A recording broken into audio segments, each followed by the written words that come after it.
Welcome back, everybody.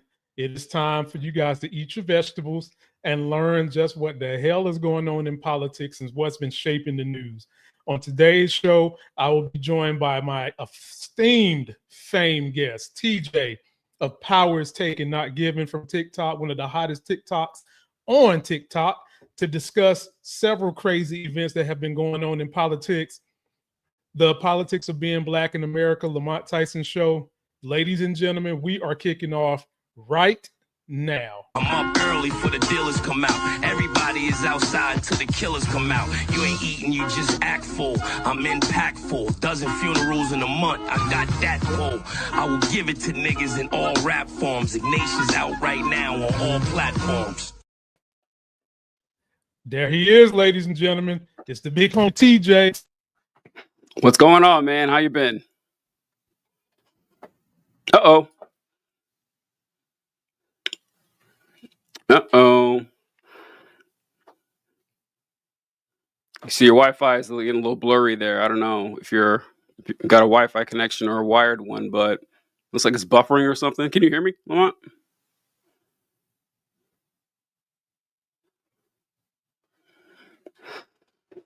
No problem.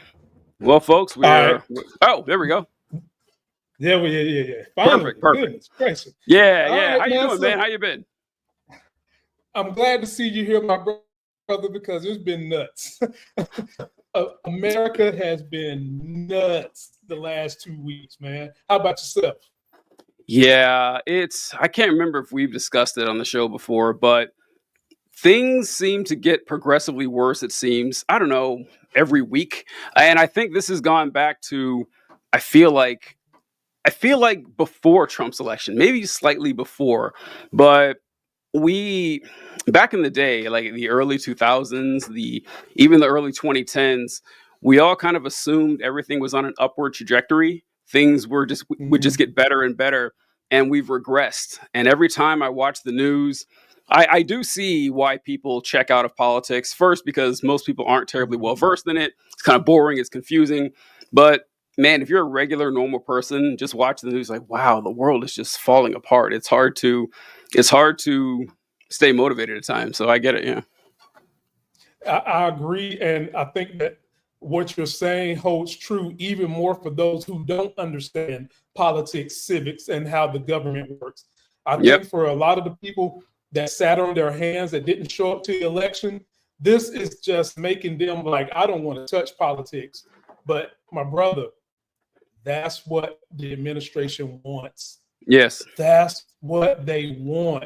And it's up to people like us to do the best we can to keep those people engaged and to not let them check out. And that's why I've been putting together this superhero Avengers team of great TikTokers and YouTubers to talk this shit. And you was the first one that decided to sign on the dotted line to help out. And for that, ladies and gentlemen, I will be in this man's debt the rest of his life. By the way, he's a veteran, so I don't want to hear none of that bull jive of thank you for your service. If you're going to take this man, send him something to his Cash App, damn it. I told y'all how I feel about that. Thank him properly, ladies and gentlemen. Yeah. So, you can. Oh, sorry. Go ahead. No. Go ahead. Do your thing, bro. That's something that you can tell which professions people actually take seriously, and those are the ones that are financially compensated. Those are the ones that people actually respect. The ones that they don't particularly respect but pretend to, they just say, wow, you're a hero. Everyone goes out of their way to tell teachers that they're heroes because they know teachers do something important but don't get paid a lot, or service members, oh, you're a hero because the pay isn't super high and everything. But yeah, like one form of appreciation is actually worth something and the other one isn't. So yeah. And ladies and gentlemen, to that point that TJ made and said so eloquently, and I hate to say to a black person, man, you speak well. Well, damn it, I'm gonna say TJ speaks well as a human being. He speaks well as a human being. Have you run across this where you try to find a way to say it? Because I've heard this my entire life and everything, because there's a way it's said where you're like, okay, hold on, this seems like microaggression-y or condescending. It's like, wow, this one can talk. And then there's ones where it's a legitimate compliment. And usually you can tell just by the tone of voice or something. But I will grant that it is kind of difficult to say that without appearing to be, condescending or dismissive. So what I do is what I do. I'll say it the way I just said it to you, or I'll just keep it as very well said. Yes, exactly. Yeah. Or I'll take the moment to break the stereotype and make it funny, like what I just did with you. Yes, like, yeah. Everybody knows I think you're well spoken, and it's not because you're fucking black. You're just well spoken. You just happen to be black on top of being able to speak very well. So that's how I do it, my brother. Get the point across. Yeah, so, ladies and gentlemen, I can't wait to hear what this man has brought to the table today. Did y'all see his stack of stuff? He came to the table with a stack of stuff like Rush Limbaugh. Man got papers. Oh, down there. You know what? I wish that were the case. These are actually all blank. These are all blank pages, and I have stuff on the screen or tabs or whatever. I actually don't have anything written down here, but whenever I do these shows, I realized over a year ago, I'll have an idea. Like you'll be talking and say you talk for 45 seconds, a minute and a half or whatever. At the 20-second mark, you'll say something, ooh, I should comment on that. And I lie to myself that I'm going to remember it. And a minute later, I never do. So I always have to jot it down. I'll come back to that. So that's what the blank papers are for, to write down notes that I have that I think during the show. Wow, ladies and gentlemen, this is a very astute Negro. Very astute. So TJ, I've got we get ready to get into the show. Again, I'm very thankful for TJ, and I'm thankful for the audience members that basically told me, Mont, stick with the politics on your channel. Don't let these people talk you out of it. So gratitude to you guys that have been following me for those years. I've been involved in politics and stocks and all that. You won't let me get out of it. We're going to start this show. TJ, I've got about 5 different stories. I don't want to cover all of them, but I'll name them to you and see which ones are more important to you, and we'll cover those. But before we go there, of course, we've got to get into politicking while being black in Trump's America. My brother, what is your petty grievance of the day while having to live under Trump's America while being black? Well, most of mine happen just with discussing politics, and particularly with black-centered politics or black-adjacent politics. And this one, I can't say this is necessarily a byproduct of the Trump administration, because it's something that I've run across long before. I'm sure you've run across this several times. When you're discussing the reality that American slavery is the root cause of many of the challenges that black people face today. I was having a conversation with someone, and sure enough, as like clockwork, they brought up the fact, oh, well, that Africans sold other Africans into slavery, right? You know this, right?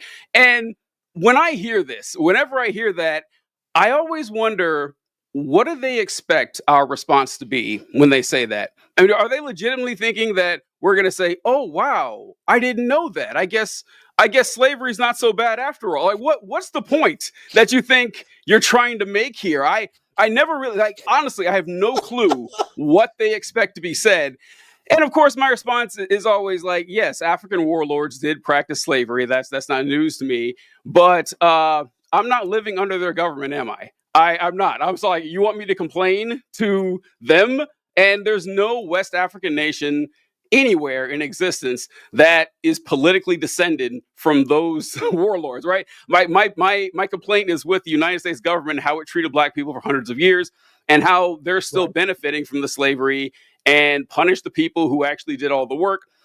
There's no parallel for me to complain. If you can show me one, fine, you can complain about that, but it would help if you lived there, and then you could say, hey, this government owes something for that. But it's a strange reflexive reaction that people have when you point out something that's honestly incontrovertible. Slavery is bad, that they have this instinct to deflect away from the fact that, because they don't want to argue whether slavery was good or bad. I don't know. It's a strange thing. I'm sure you've run across this. Well, that's the foundation of it, my brother. They want to deflect from what you're exactly talking about because, like you just said, it's irrefutable. There's no arguing against it. Yeah. And in order to try to buffer themselves in a position where they can control the narrative again, they'll throw it's basically whataboutism in a different form. Okay, so the West African sold slaves. Oh, we're not living in West Africa, Mother Esther. We don't live in West Africa, and this is not 1458. Yeah. Even Africa is not doing slaves anymore. As a matter of fact, we are one of the only nations that never gave reparations to their free slaves. They did it in the Jamaican Islands. They did it in Europe. They've done it pretty much everywhere except for America. And then another one of those things that they'll do, my brother, is when you talk. We talked about this last week, and I feel like we're having to give lessons on history and deflection. True. When we talk about who helped us get civil rights, you know that them MFs is quick to say, "Oh, well, Martin Luther King was a Republican." Okay, that's funny. That's funny. He wasn't. That's funny. They do say this a lot. They love to say Martin Luther King was a Republican, and they say it so often that people believe it. They say, "Oh yeah, he was." Martin Luther King never registered for a single political party in his entire life. His registration doesn't exist. And toward the end of his life, he did publicly speak. There's actually a quote where he talks about the Republican Party, and he says that, the way things are shaping out, it's turning. What I predict is that the Republican Party is going to become the white man's party. This party, and he talks about the Republican National Convention in 1964, and he says that he saw the Republican Party wed itself to white supremacy and the KKK at the Cow Palace. That was the building where they had the Republican National Convention in 1964. So even if he were a registered Republican, which once again he was not, absolutely not, he openly said the Republican Party is looking pretty damn racist to me, right before he died. So yeah, they try that shit a lot. It's nonsense. Thank you.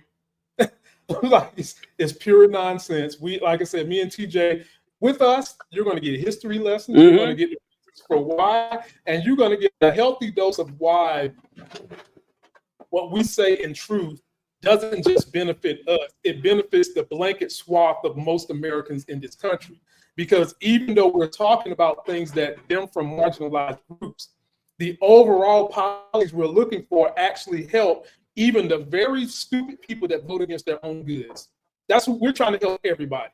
And so, TJ, my pay grievance is going to be kind of one of the things I want to discuss today. All right. That is the Republican Party and their base being so dumb that the Republican Party co-ops words and phrases that mean something else for the Black community, and they are able to get their dummies to believe it's a pejorative. Let me give you some examples. DEI. DEI stands for diversity, equity, and inclusion. What world would that be bad in? Yeah, it would be bad. Oh, go ahead. Oh, go ahead. I'm sorry, my bad. Please, go ahead. Okay, let me give you the list first, then you can rebuttal. You can rebuttal my politics. So you got that one. Here's another one that they've corrupted, and this one is brand new. Well, it's not brand new to us because we know what the real definition is, but you've seen the propaganda apparatus for the GOP push this, Black fatigue. They're pushing that hard now, Black fatigue. And then another one, so I don't ruin my entire list that we'll kind of cover later on, is Black Lives Matters. Things that are meant to be a positive, the Republican Party's base is so brain numb that they fall and succumb to the Republican Party's, making it seem like those things are bad. So that's what I'm politicking on today, TJ. What say you, my brother? Well, I was going to say that while you mentioned that, I added a few to my list too on this because they are pros at this. Woke is one that they love using over and over again as a pejorative. And woke has always meant is basically what it sounds like. People who are aware of of cultural and systemic discrimination towards any marginalized group. And, we should be aware of this. Don't be asleep to what's going on. Affirmative action became a pejorative too. That affirmative action ironically started by a Republican. This is actually kind of weird because it actually goes back to what you mentioned. Thank you. So, see, y'all see why I picked this brother? He knows history. I would damn near say better than me. Because, go ahead, brother. Go ahead, so it harkens back to what Lamont was mentioning earlier, that Republicans will take the fact that it was the Republican Party that Lincoln ran under and the Republican Party that passed the post-Civil War amendments, and that Republicans did overall have a higher percentage of people voting for the Civil Rights Act, although the number of Republicans is actually pretty small. This is funny how they try to claim credit for this first because the president was a Democrat. It was Lyndon Johnson. It was a Democratic administration that pushed for this. And the Senate, at least, in the Senate, I can't remember how many senators voted for the Civil Rights Act, but all the senators who opposed it were Democrats. That's true. And I think every Republican did vote for it. However, that wasn't enough to win. It was the majority of senators who voted for the Civil Rights Act were Democrats. It was something like 40 Democrats voted for the Civil Rights Act. Maybe 25 Republicans voted for it. So the dividing line wasn't necessarily Republican and Democrat when it came to civil rights. It was North and South. All the Southern senators were Democrats and they all voted against it. All the Democrats in the North voted for it. So they try to take credit, although that's not really the case. You said DEI.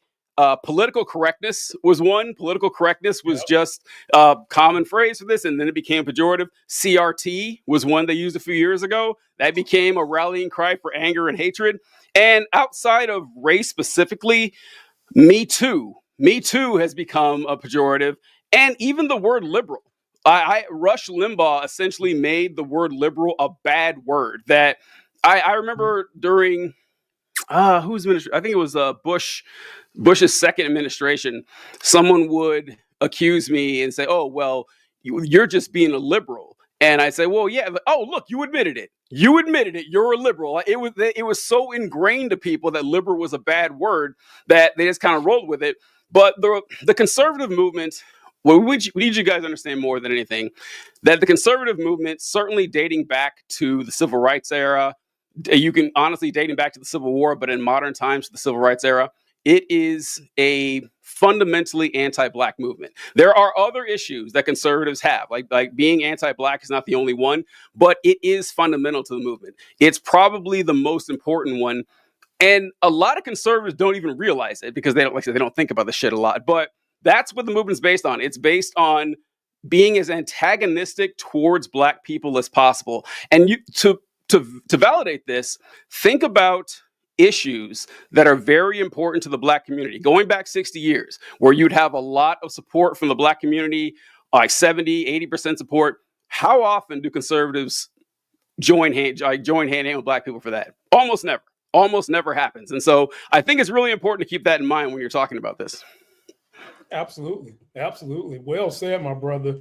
And ladies and gentlemen, we would love for you to post what you are politicking on today, any petty grievances that you have. TJ's link to his channel and his TikTok is in the video description. Please check that out. And for all my Black nerds out there, someone pulled me to the side the other day and was like, "Where can I get a t-shirt?" It is, ladies and gentlemen. There it is. Back in my day, we had 9 planets. The link is in the description, shoplifegains.com. And we are now going to get justice for Pluto. But let me, yes, poor Pluto. It's like a rocky, it's an icy body now. It's not even Poe planet. Are we going to make t-shirts for that too? Justice for Pluto. Justice for Pluto. Pluto lives matters. Pluto abandoned by its family, left in the cold. Right. So, TJ, let me give you some stories I've got, man. And Let's go. You kind of tell me what you like out of this list. So I've got MAGA. This is right up your alley. Okay. You're gonna love this one. All right. Religious MAGA male molesters. Oh. Okay. Got that. We've got the subject of Black fatigue and other phrases and terms that the Republican Party corrupts. So we've got that. We've also got Kristi Noem and the Department of Homeland Security want to do a damn reality TV show of getting citizenship in America. I mean, I could just vomit. And last but not least, my brother, Trump blames Walmart prices for deflecting to say that Walmart in their latest earnings said that because of tariffs, prices are going to have to go up. And Trump is mad with them. He tweeted out a Truth Social and said that it's Walmart's fault. And I've got so many questions. I've got so many statements of hypocrisy versus the traditional Republican. Refresh my memory, America.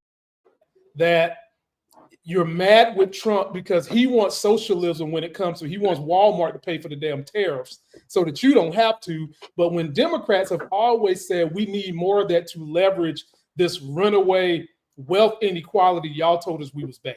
So TJ, tell me which two from my list you want, and then let's go to your list. Oh boy, so these are all too good. I want to do. Well, we can do them all. If you got the time, I really do. These are all fantastic. Yeah. I think the first one we should go with is black fatigue, since it's already something we were just discussing with them using phrases indiscriminately. So yeah, let's go with that one. All right. Okay, well, ladies and gentlemen, be sure to subscribe to my channel. Be sure to go check out the podcast where you'll find TJ. Link is in the description for the podcast. It's called The Politics of Being Black in America. Anywhere you get podcasts. His link for his TikTok is in the video description. Great show, highly entertaining, just as well as it is truthful and educational. Check that man out. So this week, in the last 2 weeks, TJ, ever since the Shiloh Hendricks situation came out, a term that Black people have used for a very long time to talk about our plight in dealing with the oppression we deal with in America has been called Black fatigue. Well, since Shiloh, white people have been trying to corrupt the word and make it theirs. I talked to a couple of TikTokers that hit me up, and here's a great TikToker who made a video about it, and then we'll talk about it, TJ. Let's take a look. The term Black fatigue is currently trending right now during Mental Health Awareness Month. And I find Black people on my FYP having to fight back against racist rhetoric and having to define what Black fatigue actually is during Mental Health Awareness Month. Because a white person wanted to co-opt the term and use it to push racist rhetoric in defense of another white person who was calling a 5-year-old Black child the N-word multiple times. And TJ, to lead in with that story, I went and pulled this list of kind of what we just talked about. Other phrases white conservatives have corrupted and demonized from Black culture and progressive movements. And brother, ladies and gentlemen, I promise you, TJ did not see my list. Did you, TJ? No, I didn't. No, not at all. Yeah, this is great. So look at this. We're not going to discuss them all. We're going to focus on the Black fatigue one, but look at this.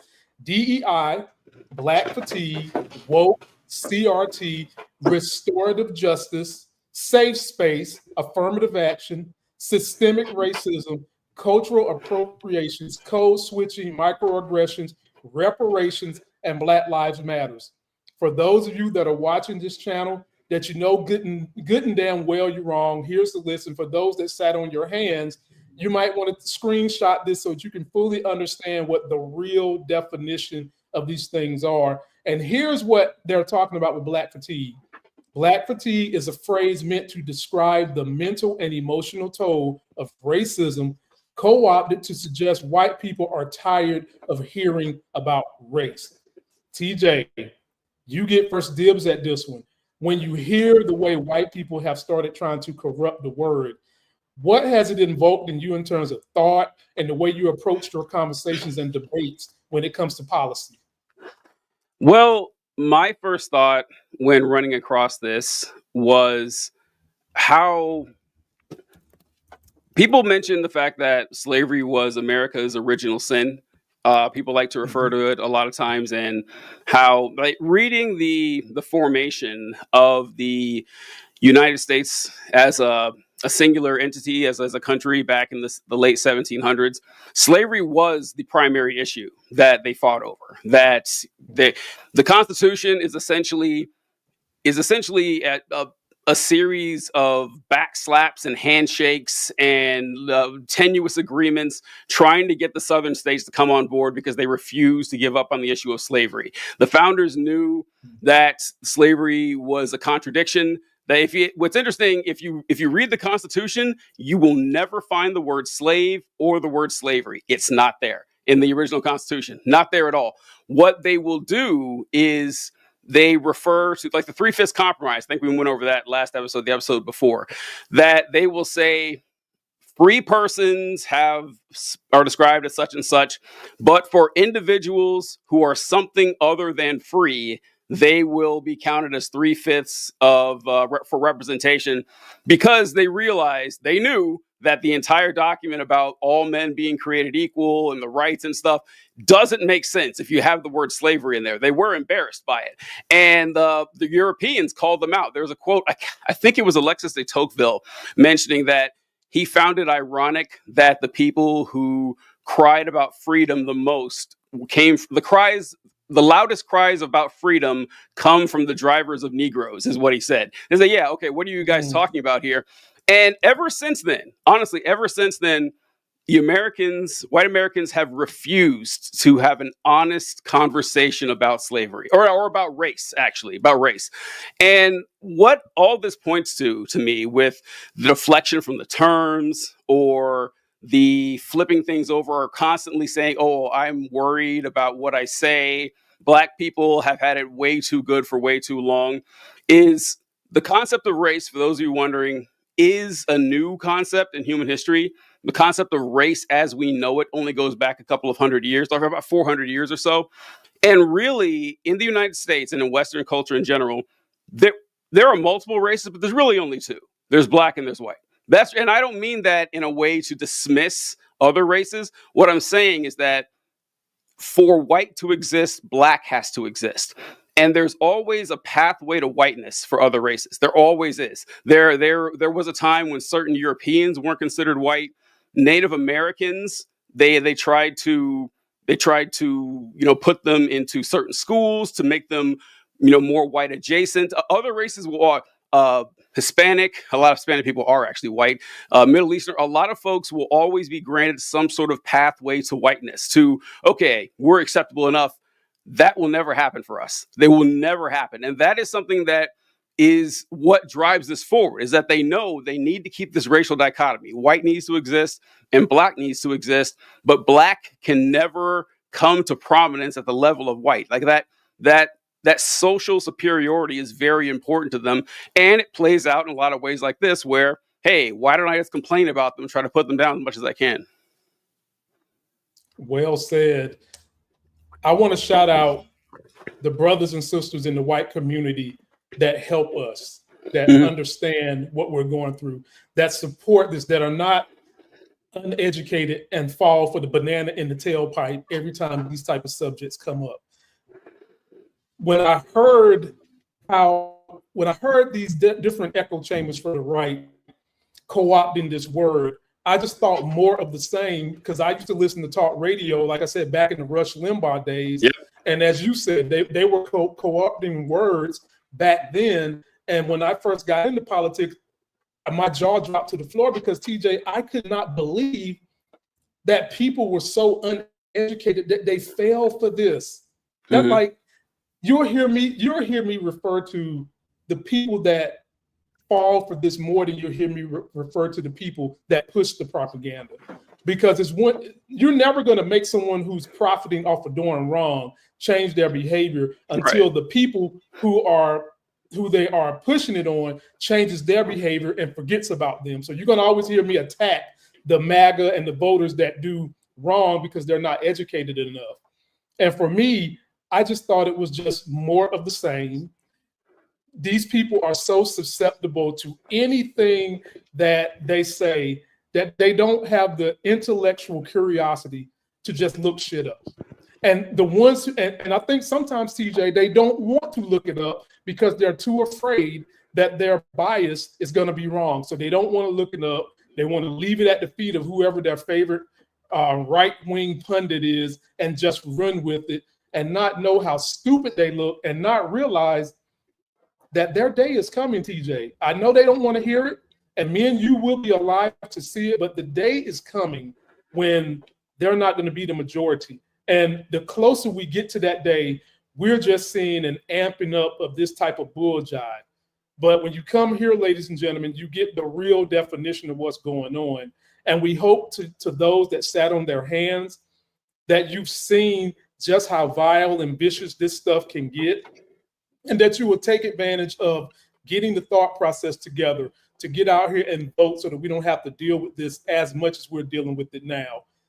Black fatigue means the struggle Black people have been through dealing with a system of suppression and racism that has come and go in waves, has fought us tooth and nail since slavery. And just when we think that we're making gains, it comes right back and slap us in the face.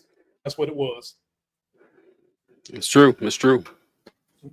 Please let us know what you guys think. Leave us a comment, subscribe to my channel, subscribe to TJ, links in the description. If you want that My 9 Planets and I Lost One t-shirt, shoplifegames.com in the video description. What you got for me, TJ? What's the stories on your list? What you got for me today? Well, I wanted to cover the Trump thing too. Since Which one? It's like many Trump things. So I wanted to talk about. See, what did you say? You had the Trump Walmart thing. That's the one you had.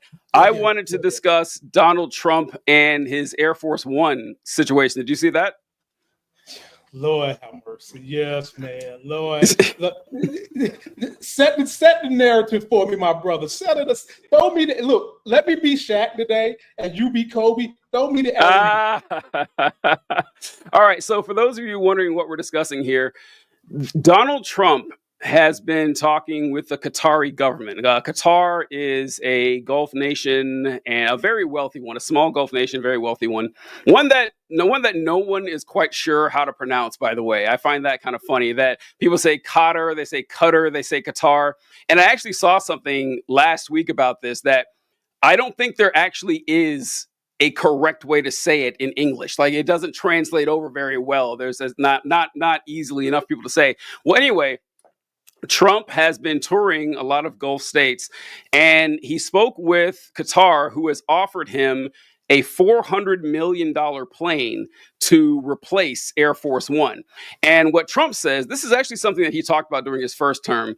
He complained about the fact that Air Force One is now a 40-year-old plane, which isn't all that odd. That is on the later end of it, but most of the planes you guys fly in are 25 to 40 years old. They have a long service life. But Trump is saying that I want to replace this old plane. Boeing is taking too long to make a new one. So instead of having the U.S. taxpayers buy a plane from Boeing, I'm just going to use this one that Qatar gives me for free. Now, that's already legally shaky. Is no one gives you a $400 million private jet for nothing, right? There's always going to be some exchange there. But it gets worse than that, because Trump is saying that, yes, I'm going to use this. Boeing should be done with their plane in a couple of years. When Boeing is done, we're still going to buy that plane, but I'm going to send this plane that Qatar is donating to the United States government to the Donald Trump Presidential Library. That way it's waiting for him when he gets out of office, essentially announcing to everyone that this plane is an obvious bribe to one person, Donald J. Trump. And what was interesting to me is that there were, of course, most of the MAGA folks said, awesome, this is great. Trump deserves the plane. No bribery here. I'm sure this is all on the up and up. There's no chance there's any quid pro quo going on here. But there were a few Republicans, conservatives. Ben Shapiro was one. Who else? Mark Levin, I heard say something. And they said, listen, this is an Mike obvious Wallace bribe. too. Are you familiar with Mike? Mike Wallace jumped in. Yeah, and they said that, okay, this is obviously some shady stuff going on. But what they said was interesting to me, because they didn't stop there. That's all they had to say, at least the ones I heard. But the ones I heard added, well, we can't trust the Qataris. They're a terror sponsoring government. You can't trust these Middle Easterns. They immediately went to racism. Like they could have just said that this is obviously a bribe or whatever. But I noticed with them all that they had to add on. And by the way, they're anti-Israel and they are dangerous to society. And it's like, okay, so if France had given Trump a $400 million, you'd be fine with that? No, like the problem is the bribery. But they couldn't stick with that. They had to say we got to be worried about Qatar because brown people and everything. What did you think when you heard about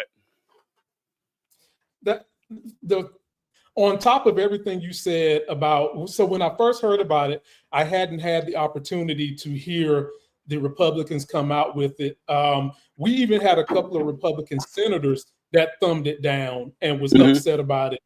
And one or two of those senators they actually said the right thing, but it kind of made me wish you should be saying these things about what's going on in America. And so when I first heard it, the first thing I said was Trump's transactional. You remember the nickname I gave him? Transparent, transactional Trump. Rears his ugly head again. The triple T, and I'm not talking about Michael Jackson's nephew's 3T. This is triple T Trump. I said to myself, here he goes again. And I thought to myself, this violates the emoluments clause. It's a conflict of interest. It undermines sovereignty. TJ, ladies and gentlemen, if you don't know, is a veteran. He went to war for this country. You're undermining the work that people like TJ have done. The optics are bad. And then I thought about what you're doing, Trump, is opening the door for more people to follow you, thinking that they can use foreign influence to sugarcoat and get things done. And I also said to myself, how does this look for the America First agenda? Because literally, TJ, he wants Boeing, who is an American company, to make this plane, but he's complaining that it's taking too long, so he's going to take it from Qatar. Yeah, I said it like that to be funny. Like, I know how to pronounce it, but I said it like that to be funny. And you're so worried about that, about the security issues that could come with plane. Do you really think a nation that really and truly hates us, they don't care about us? Not one bit. Like, do you really think they're going to make something where they don't bug it a little bit? And as incompetent as your administration is, it would not surprise me one bit if they can get a bug through your security. Look who's leading headsets. This nigga done got 3 or 4 times on Signal. So you really think that they could get something? You really think that it's impossible for them to get something through? Absolutely not, TJ. Those were some of the thoughts that went through my brain initially. And then when I heard the Shapiros and the senators come out, I kind of thought like what you said. A lot of what they're doing is not defending this because of everything I just said that makes it wrong. It was more of these brown people. And then Senator Rand Paul came out and said, why are we fraternizing with a group of people that for the longest time we didn't like because of terrorist activity and their human rights issues? Well, TJ, that made me drop my jaw because I'm glad that you're speaking up about what Trump is doing is wrong, but you didn't condemn it and tell him he shouldn't do it. And then when you bring up the human rights going on over there, what the fuck you think is going on here right now? Right now, today. Floor is back to you, TJ, my brother. Whenever it is almost always a canard whenever you hear a United States government official making a big deal about human rights violations. Now, it's not always a canard. And honestly, when they mention human rights violations in other nations, it's not even always a lie. I would say most of the time they're correct, that they actually are human rights violations. But folks, the United States government, human rights violations rank pretty low on our priority list. They are shockingly low. I look at all the votes for the UN. Whenever there's a vote to make food a human right, the United States always votes against it. Always. Every time. Look, yes. And this goes across multiple presidents. Yeah, we are very selective in our outrage about human rights violations. We had no problem with Saddam Hussein's human rights violations when we were backing him. When he was our ally, totally cool with it. The second we turned against him, folks, did you hear about the human rights violations? We got to put a stop to this. You can track this all throughout U.S. history. Same was true with Osama bin Laden, with our backing of the Mujahideen in the 1980s because they were an anti-Soviet group. And then when we looked, okay, wow, we got to go after bin Laden now. Muammar Gaddafi. Muammar Gaddafi was another person who we helped to secure power. Once we turned against them, we're like, all right, he's got to go. This happens over and over and over again. So, yeah, the thing with them going after Trump Qatar for the human rights violations, also kind of shady. I wanted to show this clip here. I got with this guy. What's this guy's name? Alfred. And he's talking about Donald Trump. And most of the time, I'll shut up. I'll share the video. Hold on. Let me get the SEO on here. Take your time. All right, cool. Here we go. Here we go, ladies and gentlemen. Ready? Yep. Regarding this planned gift from the Qatari government to the president, this luxury jet worth hundreds of millions of dollars. You laugh. I do wonder whether you think this is ethical. I'm not laughing. Well, you were chuckling. I wonder if you think it's ethical for President Trump to accept it. Well, I'm chuckling, I guess, because I think the media is making a much bigger deal out of this than it needs to be. Look, have you been to the Reagan Library in California? There's the old Air Force One sitting there in the Reagan Museum.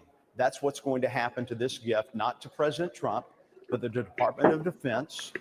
This will go through the ethical checks and the legal checks to make sure it is everything's in order before it happens. But I know that, look, President Trump is frustrated that he's flying around in this 40-year-old plane. He has wanted a new Air Force One. He's tried to work with Boeing to make it happen. For whatever reasons, it's not happened. I mean, my goodness, the president in his first term wanted to change the paint scheme from the dark blue, light blue, white to red, white, and blue to make it look more patriotic, and they wouldn't let him do it. He's going to get his way on this. It's going to be painted red, white, and blue. The president of the United States, Donald J. Trump, will be flying on this new plane unless the courts intervene. And I don't think that's going to happen because I think what he's doing is perfectly legal. This is a gift to the Would you be saying Department the of same Defense. thing? It's Congress- All right. I'll stop right there. What I wanted to point out, there was two things. Is that number one, he mentions that the Ronald Reagan Library also has Reagan's Air Force One. That's true. However, Ronald Reagan left office in 1989, and Reagan's plane didn't show up until, I think, 2002. So it's a little bit different, I think, than Donald Trump just taking the plane with him when he leaves. And one thing he said there that I can't stress enough because it's evocative of Trump's entire legacy. Two times, maybe three, he mentioned Trump wanted to paint Air Force One red, white, and blue, and they wouldn't let him. He's going to do it. He's going to be flying around. It's going to be red, white, and blue for America.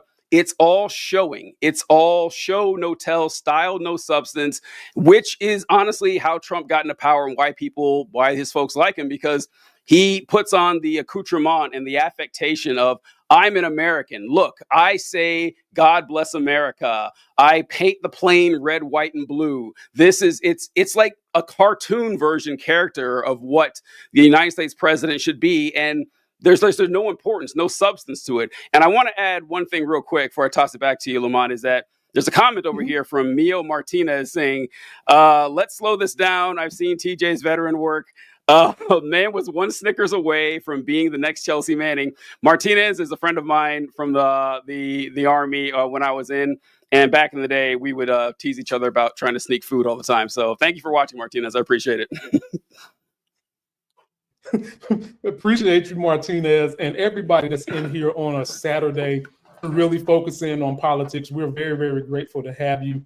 And TJ, what you just mentioned about them wanting to drape themselves in the fucking American flag and wrap the flag around their penis. and like you said, and all the accoutrements, I sometimes feel like the Republican Party has co-opted and made some Americans want to turn their back on that, because when you see an American flag flying out in the public, you're not thinking that that's someone who's for the betterment of all the country. You're thinking that that's some MAGA person. You don't think that that's someone who might have served in the military that really cares about everybody in the country. You're thinking that that's some MAGA again. And it bothers me when Yes. people try to tell you what they are rather than show you what they Yes. are. My Yes. grandma installed in me, actions speak louder than words. Yeah. Yeah. I How many can't agree. times how many Democrats draping themselves in all this patriotic bull jive, but do the work to make sure everybody's included? Yeah, I couldn't agree with you more on this. I think it's really unfortunate that Republicans and conservatives have co-opted like just the symbol of the American flag, like just having the American flag. And I think a lot of that does fall on us, honestly. Like we should do a better job of this. Yeah. That we mention all the time that a lot of leftist language is unfortunately maybe a touch too cerebral or academic. I didn't mean cerebral. I didn't mean that in the wrong way. But we understand the colonial nature of the United States. We understand that basically American education teaches you mythology that the United States, like not just like not even necessarily lying all the time, because sometimes what they say is true, but they just leave out any of the bad parts, like CRT, for example. CRT is just saying, hey, this is actually what happened. But people get upset saying, well, don't talk about the bad things, only talk about the good things. And so it's taken things like God Bless America, Captain America, the US flag, and made it conservative coded when it belongs to all of us. And I encourage people to keep that in mind, that you're not gonna make the movement stronger by telling people over and over how much you hate the United States. That is a bad plan. That's not going to work. People want to feel proud of where they're from. They want to look forward to something better for the future. And you're not going to galvanize a movement by dressing up like Darth Vader, and eschewing all of the things about, patriotism and all that. Unfortunately, I don't know if you agree with me on this one, Lamont, but I kind of feel the same way about church. I hate that. And I'm not going to for a second say that we should walk around with like crosses and stuff and Christ is king and no separate church and state. I would never back that or anything. But you have to realize that you need to work with most people on the left and the right are overwhelmingly religious. You're not going to get anywhere by just saying, oh, we only want non-believers there. There'll be like 10 of you, gathering for that. Doesn't mean you have to say that you believe in any of this nonsense or whatever. But you got to keep it in mind that we're about coalition building. We're not about excising people we don't have to, because no one does this alone. Right. Exactly. Now, people can be included, especially when you're talking about religion, if you understand that you shouldn't try to govern everybody in a coalition who have different mindsets, different backgrounds. Don't try to govern them with what you believe in. You try to govern them with what's best for the betterment of everybody in the group. And what your religion says might not be the best thing for them. And so, yes, come to the cookout, please. But you ain't got to eat the pork. If you're Muslim, don't eat that pork and bean sandwich. But come and enjoy the good counsel. You know what I'm saying? You ain't got to eat that sandwich, but come on to the party. Well said, my brother. Well said. Now, let me get you back to one of mine this time. Now, which one you want? You know what? Since you're talking about religion. All right. Yes, that's the one I was going to pick. Male MAGA, that one? Male MAGA molesters. Let's go. I got to hear this one. Ladies and gentlemen, sit back, get your popcorn. Shout out to the women at iHip News, building coalition with them too, TJ. And I want you and everybody I'm meeting to, meet each other and go on each other's podcasts, because we have to build our own echo chamber that is about truth, so that we can kind of fight some of the propaganda that's going on Fox News. TJ's channel, TikTok's in the link description. Shop Life Game Store down there. Politics of Being Black Pod is down there. TJ will be up there. Here is a link to all the right-wing MAGA people that are in positions of power that have just got caught in one or another one, messing with, abusing, or recording themselves playing with children under the age of 5. Those that know me know I have 2 children under the age of 5, and one is a girl. Take a look at this scary shit. The ones who project usually are the ones doing. Okay, here we have a Minnesota state trooper named Jeremy Francis Plonsky, and he has been arrested for producing a video of himself sexually abusing an infant. And I want you to notice that they tracked down his social media accounts, and he has posted a picture of the assassination attempt on Trump with the fight, proving that number one, he's MAGA. Number two, he's probably knee deep in all of this QAnon stuff. And he produced a video of himself sexually abusing an infant. Where's the Fox freak out on this? Crickets. It's nowhere. They're too busy scaring people that kids are using litter boxes in school, which is an absolute lie. But this is video evidence of MAGA doing diabolical, fucked up shit with kids. We have a Christian mega MAGA pastor named Daniel Merrick. He has pled guilty to possessing nearly 700 child sex abuse images. And in his online profile, he identifies as #mega MAGA and has a link to the Bible and all sorts of stuff. So again, he has pled guilty. Fox News is wondering what Abrego Garcia's tattoos mean. But these guys, these sex offenders, got due process. A MAGA border protection officer, Scott Rocky, has been arrested for hoarding over 4,000 images of children between the ages of 4 and 10 being sexually abused. This man is MAGA. He promotes MAGA stuff on his social media and has images of kids between the ages of 4 and 10 getting sexually abused. And MAGA has an angry white man problem that does a lot of evil shit. And it's not spoken about because, again, they believe that white people can do whatever they want with impunity, as evidenced by electing a man who was found guilty of sexual abuse in a court of law. This is Cody McCollum, a white supremacist gang member and repeat violent offender who repeatedly raped a child. The conservatives, will never hear this man's name. Fox News won't mention him. Trump won't mention him. Trump officials won't do tough on crime photo ops in front of his prison cell. And he certainly won't be shipped to El Salvador for the simple fact that he's white and his ideology aligns with the Trump regime. So I just want to remind everybody that a 30-year-old gay makeup artist from Venezuela was shipped to a concentration camp in El Salvador. And all of these MAGA people do this tough talk. We're here to save children. We're worried about these sex offenders. They don't worry about it when it's inside their own house. Okay, the next one. We have a Christian chaplain trained at Republican activist Jerry Falwell's Liberty University, Douglas Cotta, has been sentenced to 6 months in prison for possession of sex abuse content featuring preschool-aged children.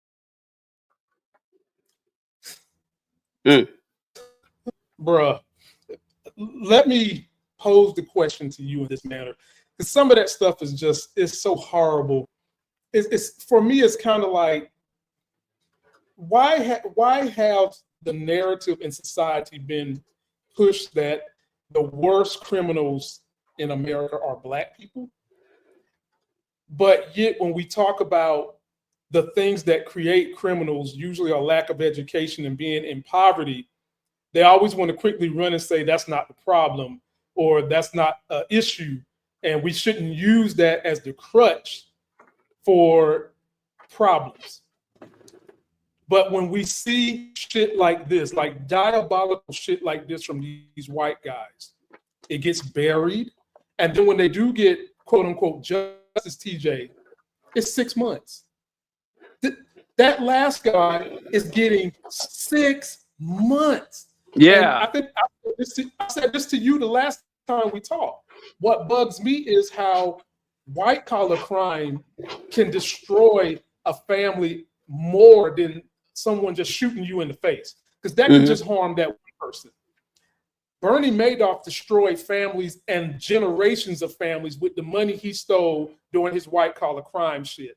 And usually when you get white collar crime, it's usually you pay a fine. You may go to jail for 1 or 2 years, but when you get out, you can go to the trust fund you put in the Cayman Islands. So I said all that to say to you, TJ, please talk about any one of these bums you want to talk about, but what is it going to take to shift the narrative that the majority of heinous crimes aren't just done by Black people? You've got a lot of these white projectors doing the crime, but telling somebody else it's somebody else's fault. Yeah, it is kind of unfortunate, and a lot of it comes down to crime and punishment and their proximity to power, I would say, is the way to put it. And that the higher you are on the social economic status, not necessarily you as an individual, but your likelihood from being in a certain group. And this is something that we mentioned, that when people talk about systemic racism and how there are certain laws and rules and regulations these days, and honestly, in the past 60 years or so, a lot of the way society is built to punish Black people, whether purposefully or not, doesn't really matter. Like, it doesn't. Like, it just happens. It just is that way. And so when you tell people that, well, there's a lot of rules that are, laws that are racist or whatever, they will respond with, well, can you point me to a specific law that says punish Black people this way, punish white people this way? No, that's not what we mean. And an easy example that a lot of people know, was the I don't know how it is now, but the discrepancy between the punishments of crack cocaine and powder cocaine. And one of those was more likely to be used by white people. One was more likely to be used by Black people. The one more likely to be used by Black people had a much heavier sentence, although it was just cut down cocaine. It was like a weaker substance, but that was the street crime. Yeah, that was the street crime, and that was going to be punished a lot. Not only is the street crime punished at a higher degree, you're also more likely to be checked at all. That I guarantee you, there are plenty of brokers on Wall Street, right now. You could stop half of them and you would find cocaine. They are never going to get stopped. It's never going to happen. Stop and frisk does not apply to a certain class of people. That class of people is more likely to be white. But unfortunately, this stuff is it takes some thought to realize this and get to this level. And a lot of people don't put that much thought into it. And yeah, the 6 months for the possession of like child sex abuse material, that was shockingly low. I was kind of surprised to hear that. But I agree with what you said in the beginning. And this is actually what I was going to say when I picked this topic here, that yeah, these folks they attack mostly the queer community. They love attacking the queer community and say that these people are threats to our children. They're going to be predators and everything. Right. Although I can't think of many cases where a drag queen sexually assaulted a child. I can think of dozens where there were pastors or something. That happens. Like, the Catholic Church had a rather large scandal about this just a little while ago. But you don't see these people protesting the Catholic Church. Like an actual organization with billions of dollars that's 2,000 years old, that went out of its way to cover and abscond and deny child sex abuse that was actually happening. I see very few protests from these folks when it comes to those people. And it's also, last thing I want to add there, it's a lot of these folks fit into the methinks thou dost protest too much. If you ever run across anyone who cannot stop telling you how much they hate pedophiles, that person is suspicious to me, because I can't think of a group of people who are hated more than pedophiles. Like, you don't have to convince anyone that these folks are bad, that these folks are dangerous to society. So if you're going out of your way to tell me, oh, I really, really can't stand these child predators, I'm like, all right, I would have assumed that, but you telling me that makes me kind of suspect there's something going on here. Those are my thoughts on that. And that's no different from a lot of these MAGA guys protesting how much they hate the LGBT community and gay people, because they are secretly gay themselves. They secretly go to bed wanting to know what it would feel like to have something rammed in their butt, what it would feel like to be on their knees sucking a penis. But for whatever the reason, they want to rail and say, no, I don't want it. But TJ, when you take a look at these guys physically, look at these buffoons. Look. I mean, if you were to create Walking Dead porn zombie movie, Yeah. these motherfuckers would be in it. Look, just look at this, especially this one. If Yeah. this dude don't look creepy as hell, I mean, just if I see this face anywhere near my daughter, it's getting punched. I Yeah. just had to do whatever fine I got to pay. I'm gonna have to do it. To me, TJ, this was just a reminder of anytime you hear someone, as you said, trying to profess their love of God or country or whatever it might be, look at them with a side eye. This is what my grandma said. The brighter the picture, the darker the negative. And when you look at these guys, especially this, here's one, he was some kind of pastor. How the hell are you going to call yourself MAGA pastor? Yeah. Jesus. You know good and damn well what the MAGA movement is doing has nothing to do with religion. But there is not a single real deal religion that would do anything the MAGA movement is doing. And this is the type of stuff that scares me. This is a border protection agent. This is what really scares me. When you got people like him and state troopers, the first guy that was in the video was a state trooper, 24-year-old state trooper. Imagine how many people he's profiled and pulled over. Imagine that. Imagine that. And so, ladies and gentlemen, just know that think deeper than this narrative that all the horrible crimes are done by Black people. That is very limited thinking. Very, very limited thinking. Think about what MAGA is doing oftentimes by showing you this fire going on over here. You're paying attention to that while they are behind your back, sticking their penis in every hole and every orifice amongst every wall in America while you busy watching this.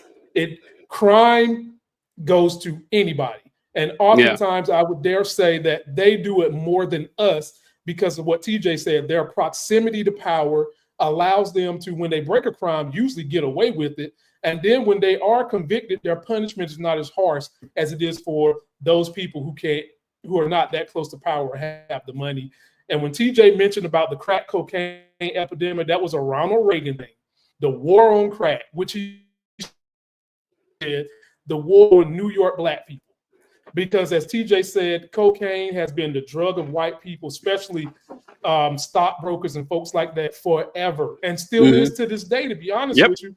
And then another drug, if they really wanted to do something, they really was about the safety and the sanctity of humans.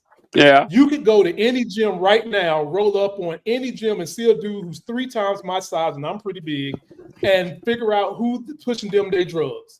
Every bodybuilding show in America could be zeroed out if they really was about doing the work of what's supposed to be safe to help people. Because every guy that you see running around here who's bigger than Zeus from Marvel is on drugs, illegal drugs. And they could shut that shit down tomorrow if they wanted to, but they don't. Because the majority of the people that take that shit is white guys. And even white guys who are policemen and some people who are in the military are using that shit to the tooth and nail, and they know it and they don't do anything about it. So folks, when you hear projection, just know that that's probably what the individual is doing themselves. Yes. I like to bring up the war on drugs issue whenever I'm once again, Lamont, Lamont's, it's funny talking about this stuff because I already know he's heard this 1,000 times and it's frustrating to say it out loud, but it's important. And that whenever conservatives can no longer come out and say Black society, like Black people in general, are struggling, financially and economically and everything because they're genetically inferior. They can't say that out loud, although there are a lot of them a lot more are saying it now, but in polite society, they can't say that. So what they will do is they will pivot to, well, Black culture is worse, or Black culture is the problem. That they are, it's funny because this is actually one of the rare occasions when their language actually hasn't updated with society, because you'll still hear them saying, it's gangster rap that's making Black people commit these crimes. It's like, man, rap hasn't been gangster in like 30 years. Okay. It is no longer the same thing that it was back then. Most hip hop songs now are just about partying. Basically, you're not, the days of Eazy-E are long gone. Okay. People aren't talking about that stuff generally anymore, but even that's the case, they will pivot to the fact that, well, black people just behave worse because their culture is worse. And of course, you dig down far enough, that stops making sense because, well, why is that the case? I mean, black people, we speak the same language, we have the same religion, the same country. Why did the culture diverge so much? Was it so? But they like to point out the high percentage of black families that don't have two parents. And they'll say that according to the stats, if you're raised by one parent, generally a single mom, your odds of being in poverty are a lot higher. Your odds of being arrested are a lot higher. Your odds of pretty much everything negative in life, go significantly higher. Now, that is true. Like that is true. Like a lot of these things that make so pernicious that they start with something that's true and then spider web out into honestly just nonsense. That's whatever. my point. That's it. That's my point. That's my point. And that they immediately say that, well, here's the problem. You got these black men that are just knocking up these women and disappearing, and they're not being responsible. One thing I never hear brought up about this is the war on drugs. I never hear this mentioned, that this war on drugs, that a lot of even libertarians or conservatives will say, all right, the way we handled the war on drugs in the 70s and 80s and 90s, that was probably pretty bad. Like maybe we should have done. Well, that's good to know because you locked up millions of black men during those days who, guess what? Now they're not employable. They're certainly not employed while they're in prison, and they're not there for their family. So if you want to look at one of the major contributors to these fatherless homes you say you care so much about, how about some prison reform? How about understanding the damage caused by the war on drugs when millions of black men, prime of their lives, taken away from their homes, their families, and their communities, and how that had a damaging effect on the future generations? I don't hear anything about that. How about you? Never.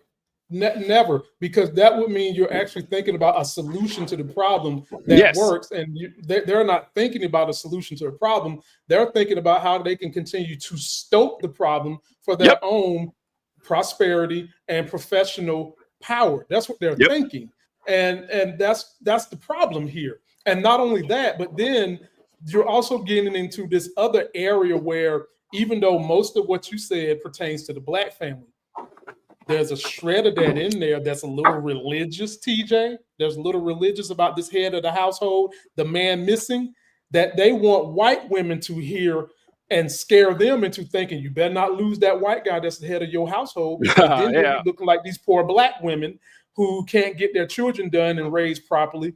And I'll just have to say this. Because of that statistic, we've had a whole lot of black women who've had to step up to the plate, be mommy and daddy, and have raised a whole lot of successful young men and women. I'm one of them. And the majority of the women that are able to prosper and go through the barrier of not having that other person in the house typically are able to raise great human beings.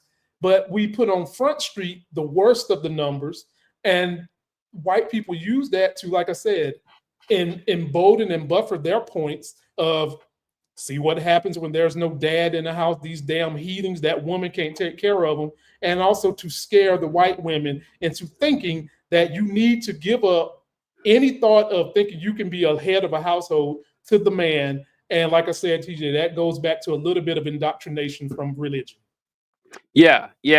It's also they make a correlation causation error here a lot. And they will say that if you look at these stats, when you have a single mom and no dad and they raise kids, that statistically the kids don't do as well as as a home with a mother and a father.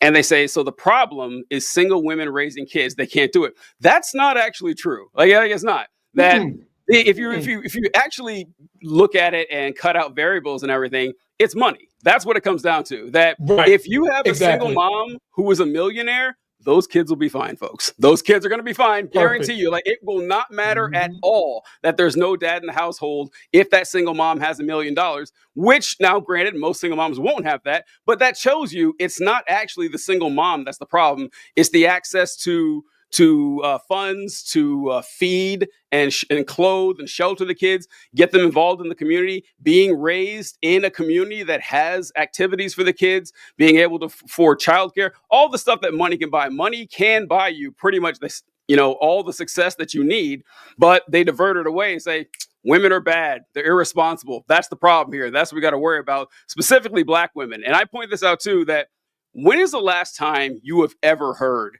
conservatives say anything positive about Black women? When's the last time? Can you think of any example other than when it's like Candace Owens, spout out, or other than like those cases or whatever, talking about your average Black woman at all? Have you ever heard them say anything kind about them? It doesn't happen. So yeah, you can tell what their motivations are. Exactly. And like TJ just hit on what I was saying. One of the issues with those Black women. Now, TJ, I got to warn you, the worst nightmare for white guys is Black women. Because right now, Black women have the most education of any group in this country. And those Black women are the same people they've been picking on about having single homes. And a lot of those Black women have persevered and overcome that because they didn't have proximity to resources. But what they did use was the community, just like you just mentioned.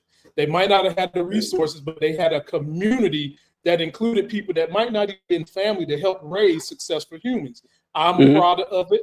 My wife is a Black lady, and she's a valedictorian of her school, raised by a single parent, a woman, Black woman at that. Yeah. And so that's very scary to them.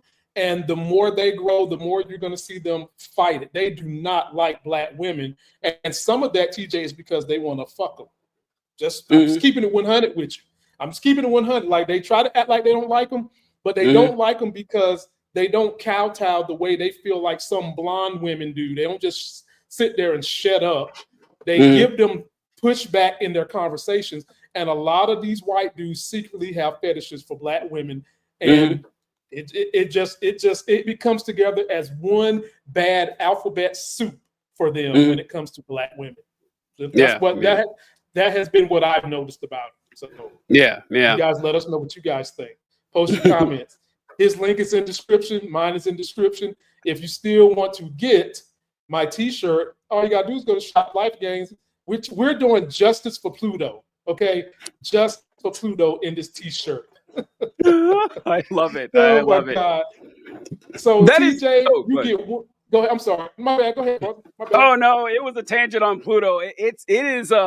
That is one of the few uniting like philosophies, I feel like, of anyone born before, I don't know, 1995 or something like that. We all learned that there were 9 planets. We even had that little thing for it. My very enthusiastic mother sent us 9 pizzas or whatever, so you could name all the planets and everything. And then all of a sudden, what was it, 97, 98 or something, Neil deGrasse Tyson, one of us, man, one of our own, Neil deGrasse Tyson comes out and says, actually, Pluto is too small. We are creating 2 classes of planets. We're going to have planets and dwarf planets. And for those of you who wonder why this ended up happening, was Pluto was discovered in, I think, 1938, 1939, something like that. And it wasn't one of the classical planets we've known for thousands of years. We ended up discovering Uranus, Neptune, and Pluto in the last few hundred years. And someone discovered Pluto. It's okay, there's 9 planets. But as telescopes became more and more advanced, people began looking out into the Kuiper Belt. After you leave the solar system, there's the Oort cloud and the Kuiper Belt, this giant field, this giant field of small rocky bodies. And they found other spherical objects, and they said, oh, here's another planet here. And they found 4 or 5 of them or something. One of them was bigger than Pluto. And so they said, well, if Pluto's a planet, then we got to make this a planet. And they said, we're not doing that, folks. We are cutting it off here. We're not making any of these tiny, like moon-sized objects planets. But they said, if you're not going to name the one bigger than Pluto a planet, how can Pluto be a planet? They said, okay, fine. We're going to make a threshold. Pluto doesn't cut it. I personally believe Pluto should have been grandfathered in. Like, why not? I mean, we all know it, but it's one of those weird rallying cries. Like that's a good idea because we're all for it. We all want Pluto to be. It doesn't matter. Yeah. Pluto's not like a sentient body, but we support it. You know. Yeah, and when I'm out and about, everybody, no matter if they're MAGA, whoever, they talk about that T-shirt. And as TJ said, if we wouldn't have discovered those things once you get past the Kuiper Belt and the Oort cloud, we wouldn't have had this discussion. Now, Nope. I'm all for. Look now, TJ. You know I'm all for the facts. I'm all for the science. Yeah, yeah. We actually have a satellite that has gotten to the Oort cloud. Voyager 1, ladies and gentlemen, has broken and gotten out there to the Oort cloud, and we've got a lot of data. But I'm with TJ. Grandfather the damn Pluto in, because it's in our solar system. And then when you start talking about getting outside of our solar system, then you can say the science starts saying we're going to start calling these things planets and all that. But come on, man. Come on, exactly. This is like, you know what, man? This is actually, is this going to be brought up later? Maybe not, but I'll say it just now.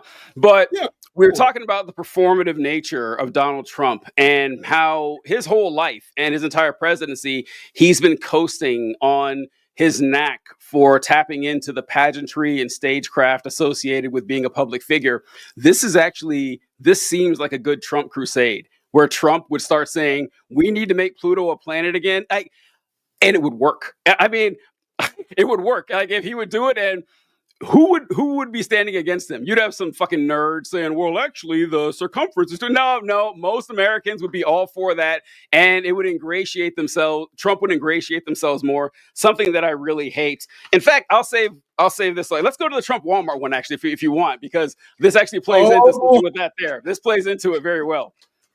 TJ know what he be doing, y'all. He sets stories up. He doesn't tell us he's going to do it, but he sets these things up in a way that they transition very, very well. So yes, let's go to the Walmart thing. And for those of you that follow me, you know I'm into the stocks and real estate. And we had some earnings this past week. CEO of Walmart came out and said categorically, as they start projecting what they're going to do in the upcoming quarters, they absolutely have to include the price of tariffs and that the prices will be going up. Trump did not like that. He went off, and when I give it to TJ, he gives it back to me. Y'all are going to hear me get on my soapbox about Republicans talking about socialism, Republicans talking about not wanting to or pretending to share the wealth through trickle-down economics. You're going to hear me get on that whole hypocritical soapbox after we watch this. Refresh my memory, America. Hasn't dictator Trump been telling us for months now that other countries would eat the cost of the tariffs? Didn't he say multiple times that other countries would pay for the tariffs so that our prices didn't go up? Then why the heck this morning on Trash Social did he tell Walmart to just eat the cost of the tariffs and not raise prices? I'm confused. Here's a video of him saying this. Tariff is a tax on a foreign country. That's the way it is, whether you like it or not. A lot of people like to say, oh, it's a tax on us. No. It's a tax on a foreign country. It's a tax on a country that's ripping us off and stealing our jobs. But most any importer or economist will tell you the president is mistaken. Tariffs are not a tax on a foreign country. Tariffs are not a tax on another country. Trump told us it was leading up to the election and after the election. And then today, Walmart should stop trying to blame tariffs as the reason for raising prices throughout the chain. Walmart made billions of dollars last year, far more than expected. Between Walmart and China, they should, as is said, eat the tariffs. But they don't have to eat the tariffs, because I thought you said that tariffs would be eaten by the countries that you're putting tariffs on. Can't be both ways, Trumpy. Hypocrisy. MAGA's been lied to yet again. I'm going to give it to you, TJ, because I literally have to take a minute to get my thoughts together with this, because that type of manipulation of finances, how tariffs work, how taxes work, and then the utter hypocrisy of years we hear Republicans telling us, tighten our belts, pull ourselves by the bootstraps. We shouldn't accept help from the government. And damn it, we should not believe in socialism. And also that trickle-down economics is going to work. It is a ugly clusterfuck of all that in this one situation with Trump trying to go back and forth with Walmart over tariffs. And I'm gonna give the floor to you. Well, I gotta get my thoughts because this shit, boy, Lord. No problem. No problem. The first thing I'll bring up is I think this must have happened last week when we didn't do a show. This happened with Amazon as well, where Amazon, and I actually don't like the way Amazon did it. I feel like it was seen kind of shady, like backroom dealy, when Amazon announced that they were going to start indicating on the prices of their goods that this is X% higher because of tariffs, because we need to make up for the cost from importing these materials. And Trump got upset about that, and then he called Jeff Bezos or whatever, and they were, so, which seems odd. It's like, why didn't you just do that? Why bother making the announcement? Oh, by the way, we're going to start doing this. They would like announce it when you do it. That's how it usually works with the businesses. But I suspect that Bezos or whatever did this thinking, hey, I'm going to do this unless you cut me some sort of deal or whatever. That just seems like bullying to me or whatever. But Trump coming out and saying, oh, actually, before I get to that, I hate what the guy did in that interview right there. I've complained to you about this before, where Trump will say, like he has for well over a year now, tariffs are not a tax on businesses. They're not a tax on people. They are a tax on foreign nations. And that's the way it is. And the guy said what pisses me off so much. Well, Trump says that tariffs are a tax on foreign nations, but most economists and most importers will tell you, no, there's no fucking most about it. Everyone, every fucking one of them. And I hear it all the time and it drives me insane. You won't find any. Like, why are I gotta say this. I'm sorry. You've been very respectful. Why are we, when it's the facts, TJ, when it is a fact, why are we trying to pretend like there's an alternative? Floor is yours, my brother. Yes, exactly. That's exactly where I'm going with this. Is I am sick and tired of people dancing around reality. Like this is I blame this for why people act the way they do, because most things in life are complicated. Maybe almost everything in life is complicated. It is a blessing when something is simple and you're fucking making it difficult for no reason. It would be like if I said that bronze is a metal that is an alloy of copper and tin, right? Or no, that's what it is. Like it's an alloy of copper and tin. But if I said, well, bronze is an alloy of copper and iron, no one is going to say, well, most metallurgists will tell you that bronze is an alloy of copper and tin. No, everyone would say that. Every fucking one of them would say it. Some things are just factually accurate. And when that's the case, don't dance around it. But to Trump, one, not admitting, hey, I was wrong about the tariff thing, that actually companies do pay it. Maybe I just don't know how it works. He's never going to say that. But he admits it when saying they're doing this to cover the cost of tariffs. Why would they? Why would the country need to eat the tariff why would the company need to eat the tariff if the country is the one paying it? But you mentioned the socialism thing and price controlling, that Donald Trump is saying, listen, it is wrong that these greedy business owners are trying to extract more wealth from common people just trying to survive. Walmart, at Trump's tweet, he said, Walmart made billions of dollars last year. They can afford to lose a few. Now, listen, that is a correct statement. That is true. Like Walmart gets billions of dollars of free money from the United States, meaning they get it from us. And there is no socialized. They are getting socialized. See, you go ahead, brother. They are. I'll have real quick, but they get tons of free money from you and me. Now, it's not cool that Trump raised the tariff. I disagree, right? I don't think that's a good idea. But it's not unreasonable to say, listen, Walmart, Americans can barely survive. You're already paying your workers, poverty wages to get by.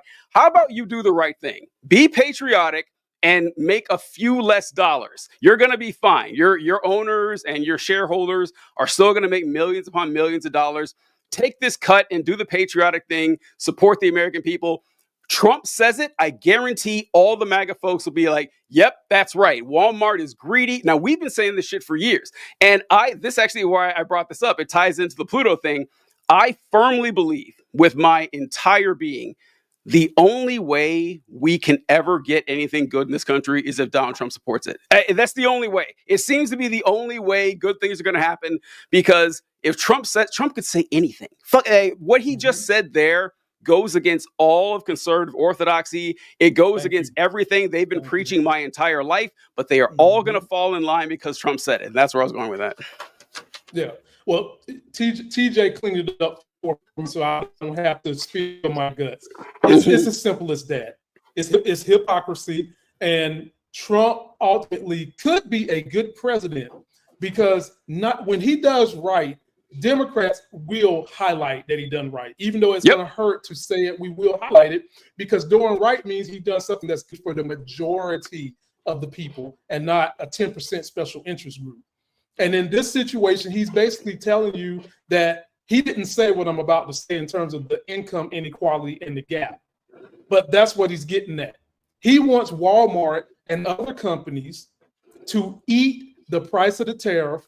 Now, why he's doing it, ladies and gentlemen, is for nefarious, selfish reasons. Yes. Because he's trying to get this tax bill passed, and he needs revenue to make the budget. And he wants to use, however it happens, the tariffs to help make that bill work, so that his rich buddies can get more tax breaks, so that there's no estates taxes, and so that he can pay back everybody that has invested in him and his administration to get back, which is tax breaks, more upfront money, and more back-end money, which that's going to be another conversation for another day. But he is telling you that socialism is okay. That's what he just told you. He wants Walmart to socialize what you, the American people, most likely are going to have to pay for. It's okay for them.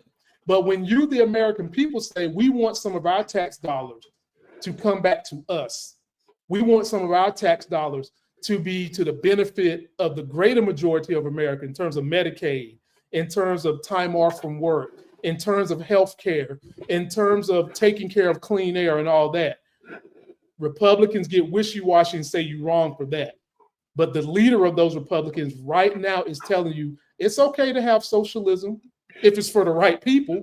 And certainly not Walmart is the right people, because as TJ said, and as I've been complaining for years before I met TJ, corporations and rich people get the sweetest socialization money on planet Earth. And I for the life of me, don't understand how MAGA-style Republicans can't see through the weeds. They get tax breaks up front to move into a community. They get that up front. Then on the back end, they get tax breaks for like 10 years when they get into the community. So you done got money up front, then you're getting it on the back end, and those families and small businesses that have been in these communities for years don't get shit. You get told that because Walmart is here, you're going to make more money, which is the trickle-down effect. Ladies and gentlemen, we've been keeping data on that since the 60s. Trickle-down has done nothing but make the income inequality worse. 70% of all wealth in this country is held by the top 10%. Let that just sink in for a minute. 70, and this is the CBO's numbers, Congressional Budget Office, if you don't know what that means. 70% of all the wealth in this country is held by the top 10% of people. If that is not a clear indicator, we need some kind of government socialization intervention. I don't know what the hell else to tell you. The reason why that is the way it is because of this fucking runaway. Corporations get to call it socialism and use it, but you, the American people, don't. Corporations tell you to tighten your bootstraps, save, blah, blah, blah, eat your vitamins, don't take steroids, and you'll have muscles like Hulk Hogan. Bullshit, ladies and gentlemen. Take your power back, be emboldened, and understand that the government is here because you fund it. And when you fund it, you should get the benefit of it, and not just the wealthiest people and corporations. Floor is back to you, TJ. Yeah, it is. That is one of the more frustrating, and in a strong field of competition, this is one of the more frustrating aspects of American politics, that fairness is something that is essentially innate within human nature, not just human nature, animals too. If you there's you can watch videos on this. You can find, like, if you have two monkeys in a cage and you teach them to, do a trick, and you'll give them a treat, and they complete the task, and you give one monkey a walnut. The monkey's like, "Oh, great, thanks for the walnut." But then the monkey who did the same thing, you give that monkey a grape. The monkey that got the walnut's going to be mad. It was happy with the walnut before, but the monkey realizes, oh, that's unfair. He got a better treat than I did for the same thing. So this dates back far, where we have an innate desire for things to be just and to be fair. And so you will hear people complain. And their anger is in the wrong direction, but I get where they're coming from, where they say, wow, it's not fair that someone who makes $100 less a month than I do gets welfare and I don't get it. Like, they get food stamps or they get rental assistance. And if I made $100 less a month, I could get it. And they get mad. Now, they understand that it's unjust, but the anger's facing down and not up when it should be facing up. Because if you're mad that someone has $80 to buy milk or whatever for their kids, or a candy bar, whatever the fuck they want to buy, all right. But hold on. In fact, I think I pulled it up here, that corporations get more of this money than people could possibly imagine. This is a chart I got here of the top recipients of corporate welfare last year. Is it showing here? Oh, here we go. Yeah. So the number one is it sliding? Am I on the right page? Yeah. Okay. The number one is going to be Boeing with $15.5 billion in subsidies. Ford got roughly $8 billion. Amazon got $6 billion. Texas Instruments, your calculator, got $4.5 billion. Tesla, $3 billion. Walt Disney, if any company doesn't need free money, it's Walt Disney, $2.5 billion. These are places that have more money than they could possibly spend. Some of these are damn near $1 trillion industries, and your money is going to them. Why the hell would you be mad at the pittance that poor people are getting when these folks are getting free money for absolutely nothing? It is incredibly frustrating. So yeah, this thing with Trump and everything, it's driving me insane, but I feel the need to really point that out. Yeah. Oh, thank you. I mean, you just highlighted what I was saying. I didn't pull up the data, but thank you for going and grabbing the data. You just pulled up a sheet that had, almost $100 billion in money that, imagine, I mean, folks, wrap your head around $100 billion to companies that don't fucking need it. Yes. Don't need it. Oh God. And you know what? Go ahead. And TJ pulled you the numbers, but I showed you, I explained how they get it. They get it coming, then they get it on the back end. I didn't mention the third way they get it. There's a third way they get it, TJ. You spend money on Republican candidates to lower your taxes. Yep. Absolutely. Yeah, it is. And what's so incredibly pernicious about this is that people we have I have to tip my cap. I have to tip my cap to American capitalists for the last 100 years. Hell of a good job with the propaganda. I mean, credit where credit's due. You guys have successfully convinced millions of people that getting free healthcare is bad for you, or why would we want something like that? And that billionaires have earned their place in society. I can't remember what you said. Yeah, you said something about how I actually can't remember the words, but what made me think of is that people really think this. Like, they will defend the honor of billionaires, and how dare you? These are hardworking individuals, and they will defend it two ways. The first, by saying they earned this wealth. They worked 10,000 times harder than I did or anybody else, so they deserve all that money. That's the first way. And the second way they defend it is by saying, I think it's what you mentioned, these people are important for society because they create jobs. Like, if billionaires didn't exist, who would build the cars? Well, we would build them, right? Like, the job would exist whether someone had $1 billion or not, but they don't think of it that way. They think these folks are benevolent. Like, they're giving you a job because they're nice people. No, they need someone to build the cars, and they're a poverty exploiter. They're going to exploit your labor for it. And what what ends up happening is that people don't understand that when you have that much money, a corporation or a person, you can hold society hostage. And that's exactly what they do. A few years ago, you mentioned Jeff Bezos in New York. He was saying, hey, I want to build an Amazon warehouse in New York. And AOC, I remember her saying something, in fact, all right, well, great, come build it. And Jeff Bezos says, I don't want to pay the taxes, though. The taxes, fuck that. I'm not paying it. And AOC said, no, you're going to build a business here. You're going to pay the taxes.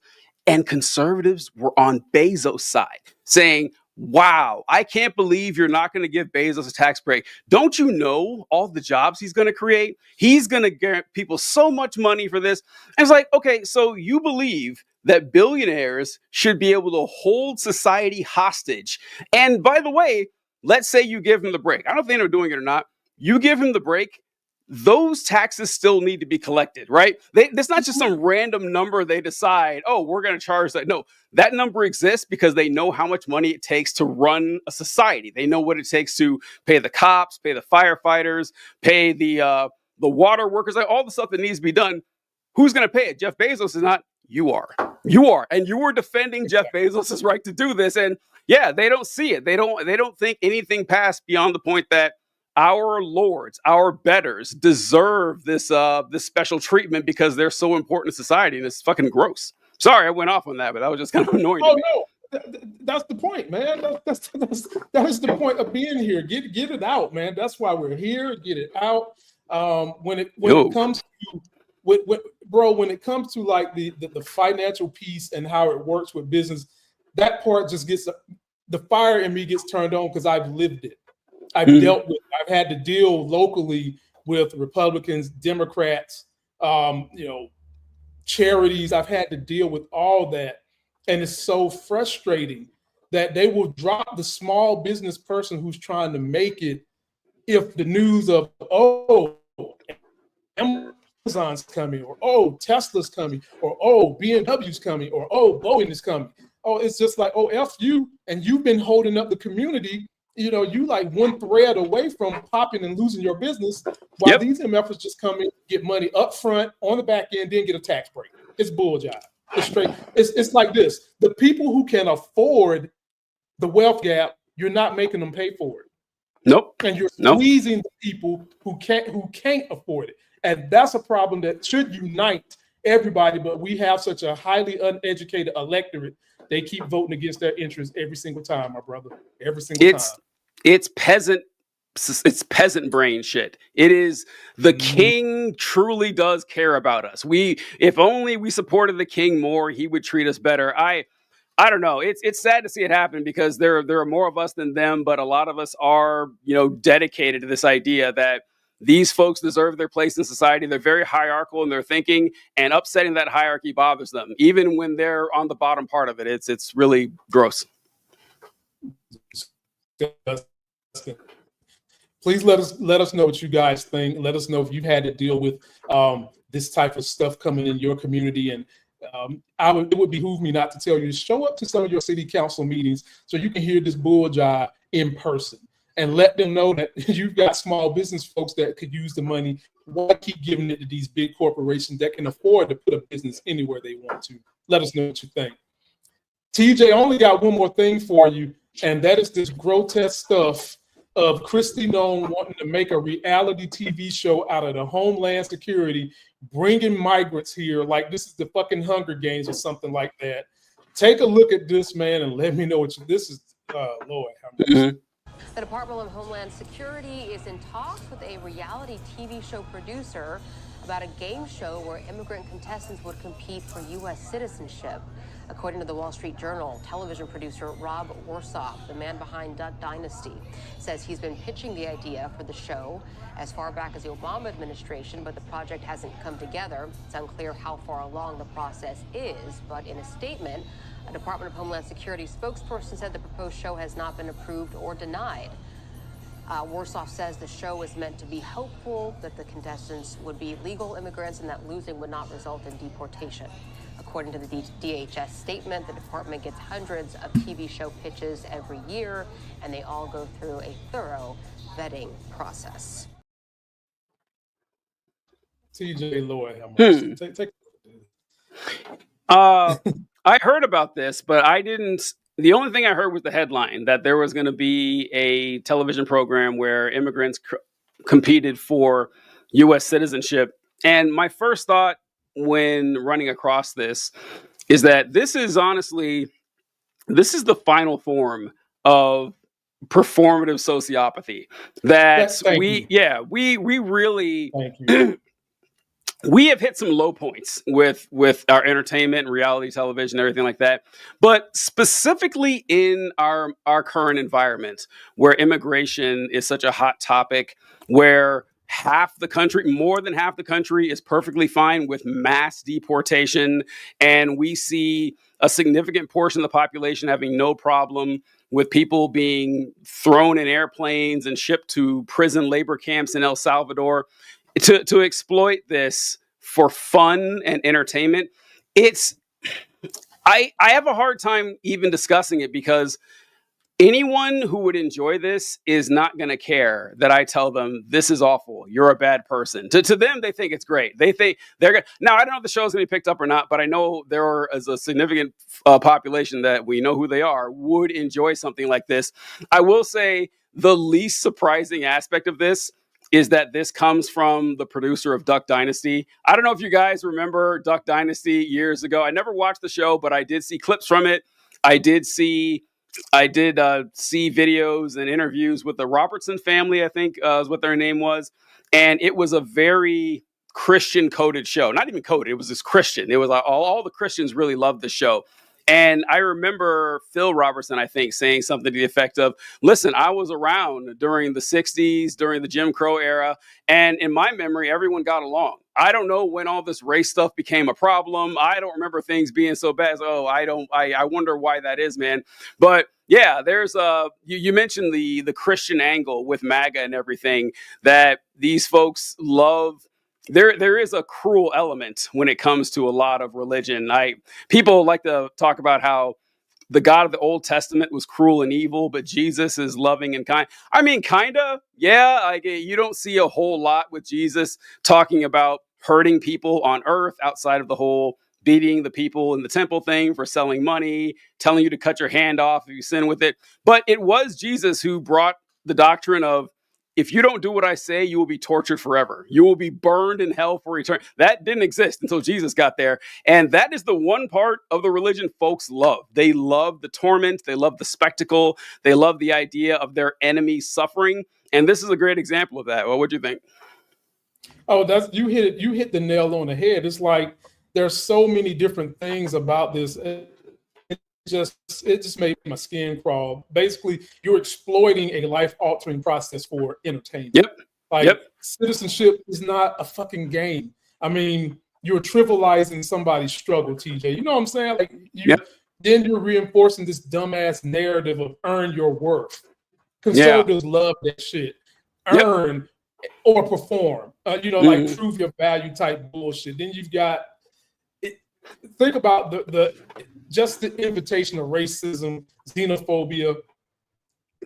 Conservatives eat this shit up, but you would think that some conservatives would be mad because you're basically rewarding, in some cases, illegal behavior. You would think that it should polarize conservatives, but I doubt it's going to be enough for them. The other thing that came to my mind is, bro, you're commercializing human suffering. It's like you're selling their pain. You just hit on that right there, talking about why they came to see Jesus Christ. Just to see the man suffer. And then you hit on another one that I thought about, this performative patriotism bullshit. Like feeding into this nationalistic stereotype.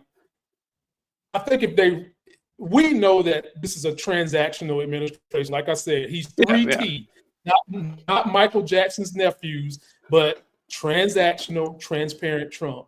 If they really wanted to do something that could work, TJ, they should consider doing a docuseries that follows real immigrants, tells their stories legally, and gives historical.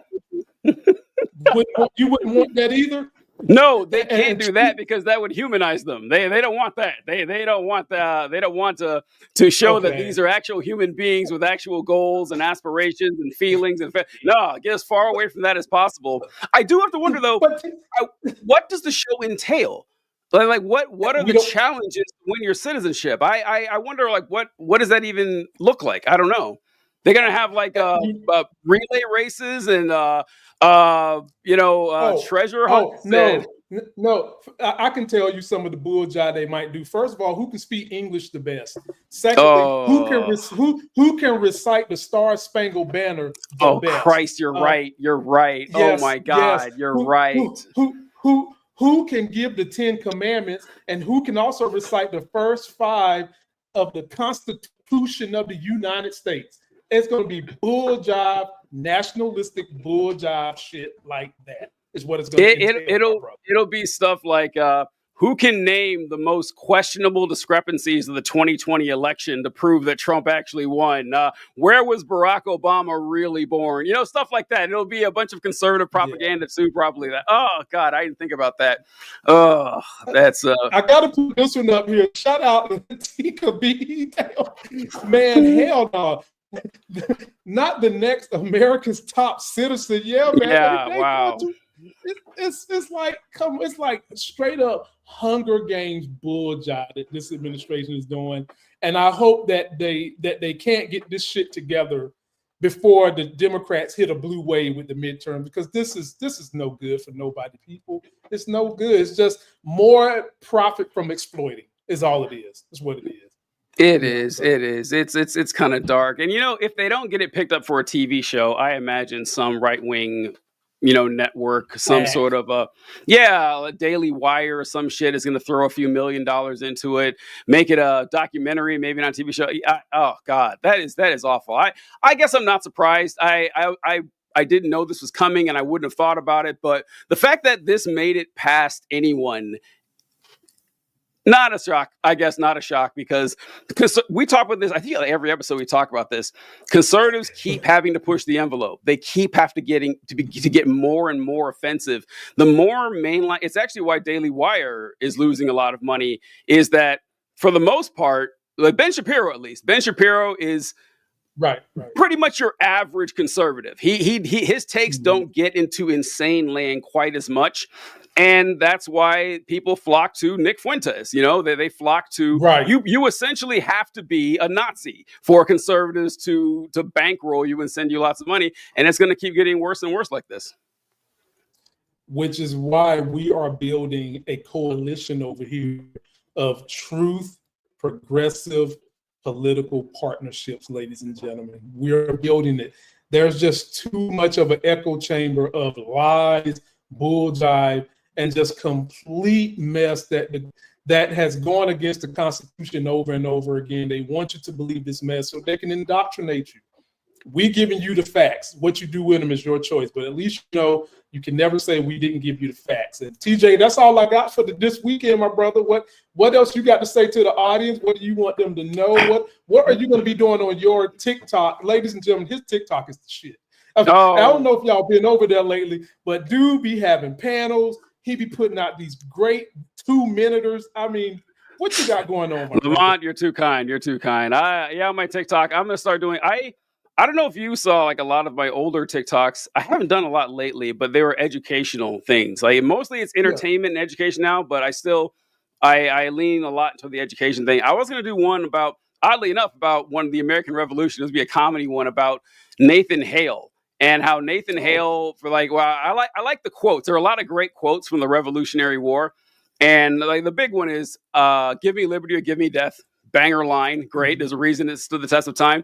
But I do love Nathan Hale, who, for those of you who don't know, he was a U.S. military officer, army officer who was captured by the Brits. And before they executed him, they asked for his last words. And his last words, you probably learned in school, were, I regret that I have but one life to give for my country.